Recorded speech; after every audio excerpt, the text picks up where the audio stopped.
నిజంగా ఏంటన్న పరిస్థితి? ఏ విషయం? రాజధాని వల్ల గవర్నమెంట్ మారితే.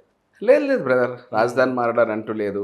ఓకే. సో, ఒక్క రాజధానే కాదు, మీకు డెవలప్‌మెంట్ కూడా మారదు.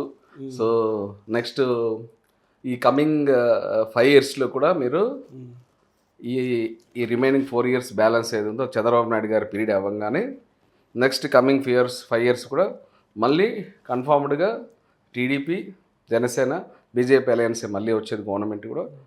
కమింగ్ 5 ఇయర్స్లో మాత్రం లోకేష్ బాబు ఒక 2.5 సంవత్సరం, కళ్యాణ్ బాబు ఒక 2.5 సంవత్సరం కన్ఫర్మ్డ్గా సీఎంస్ ఉంటారు.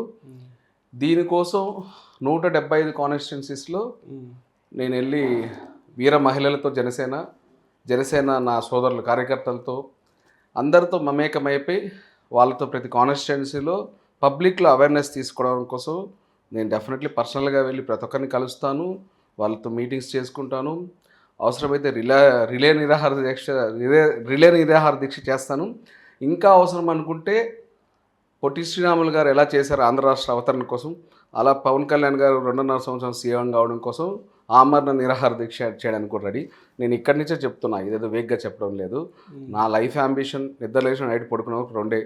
నా బిడ్డల్ని, నాకు 2 కవల పిల్లలు ఆడబిడ్డలు, వాళ్ళ కెరీర్ సెట్ చేశానా, పవన్ కళ్యాణ్ అన్నని సీఎంగా చూశానా. పవన్ కళ్యాణ్ అన్నని ఎవరు కామెంట్ చేసినా, ఏ పార్టీ వాళ్ళు కామెంట్ చేసినా వదిలే ప్రసక్తి కూడా లేదు. మీకు కులంపించిందంటారా? నాకు కులపిచ్చి అనడం కంటే నేను పవన్ కళ్యాణ్ గారి అభిమానిని, ఒక కాపు బిడ్డని. మీరు కులపిచ్చి అన్నందుకు నేను ఆన్సర్ చేస్తాను.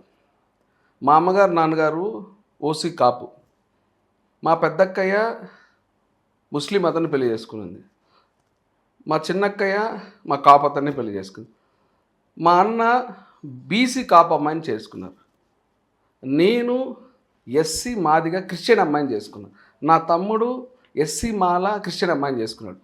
మాకు కుల పిచ్చులు, ప్రాంతీయ పిచ్చులు ఏమీ లేవు. కాకపోతే కన్ఫర్మ్డ్గా మా నాన్నగారు వంగవీటి రంగా గారిని సీఎంగా చూడాలనుకున్నారు, కుదరలేదు. మా అన్నయ్య చిరంజీవి గారిని సీఎంగా చూడాలనుకున్నాడు, కుదరలేదు. నేను 100% పవన్ కళ్యాణ్ అనే సీఎంగా చూడడమే కాదు, చేయడమే కాదు, ఆ సీఎం అవడం కోసం ఈవెన్ చెప్తున్నా కదా, ఎవరి కాళ్ళైనా పట్టుకుంటాను, ప్లస్ ఎంతవరకైనా సరే ఎండ్ పాయింట్ అనేది వెళ్తాను. ఇందులో కాంప్రమైజ్ అవును. నేను చెప్తున్నా కదా, పవన్ కళ్యాణ్ అన్నని నెక్స్ట్ 5 ఇయర్స్లో 2.5 ఇయర్స్ సీఎం అవడం కోసం నన్ను మనస్ఫూర్తిగా అందరూ క్షమించాను. నా బిడ్డల మీద ఒట్టు, ఒకవేళ కళ్యాణ్ అన్న కూడా నెక్స్ట్ కాదు తర్వాత చూసుకుంటామనంటే, నా దైవ సమానులు, నా సొంత అన్నతో సమానం. నా సొంత అన్న ఎంతనో ఆయన అంతే. అయినా సరే అన్నయ్య మాటను కూడా వినే పరిస్థితి అయితే ఉండదు. ఆ రోజు కళ్యాణ్ అన్న మాట కూడా వినే పరిస్థితి ఉంది. ఎందుకంటే బికాస్ నేను కళ్యాణ్ అన్నని, నాతో పాటు ప్రతి ఒక్క అభిమాని, మీరు అన్నట్టుగా కులపిచ్చని వేరే వాళ్ళు అనుకున్నప్పటికీ, నాకైతే నా భారతదేశం, ఒక మినీ భారతదేశం మా ఇంట్లో ఉంది, ఓపెన్ చేసేసాను. ఒకవేళ నిజంగా వేరే వాళ్ళు ఉన్నారు కాపులు, వాళ్ళు అనుకున్నారనుకోండి, తప్పేం లేదు. మేమే సో 2014 నుంచి ఆయన టీడీపీకి సపోర్ట్ చేస్తూనే ఉన్నారు. సో 2 సార్లు చంద్రబాబు గారు సీఎం అవడం కోసం నిస్వార్థంగా సేవ్ చేశారు.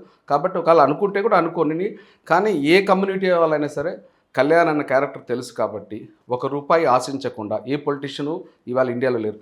ఒకే ఒక్క వ్యక్తి పవన్ కళ్యాణ్ అన్న, రెండో వ్యక్తి నరేంద్ర మోడీ గారు, మూడో వ్యక్తి యూపీ సీఎం యోగి ఆదిత్యనాథ్ గారు. నాకు తప్పించి మిగతా వాళ్ళు ఎవరైనా సరే ఎంతో కొంత ఆశించే పని చేస్తున్నారు. ఈవెన్ వీళ్ళ జీతాలు కూడా పబ్లిక్ పెడుతున్నారు. కాబట్టి అట్లాంటి వ్యక్తి, మనం ఆ రోజుల్లో వెంకటేశ్వర స్వామి, సత్యసాయిబాబా గారు, ఇలాగా పెద్ద ఎన్టీఆర్ గారు, ఇట్లా మనం వాళ్ళని ఎలా దేవులుగా కొలుస్తున్నాం ఈరోజు, అలాగే రేపు పవన్ కళ్యాణ్ గారు ఇంకో 30 ఏళ్ళకు, 40 ఏళ్ళకు, 50 ఏళ్ళ తర్వాత ఆయన దేవుడిగా కొలుస్తారు. కాబట్టి అలాంటి వ్యక్తిని సమస్య లేదు, వదులుకునే సమస్య లేదు.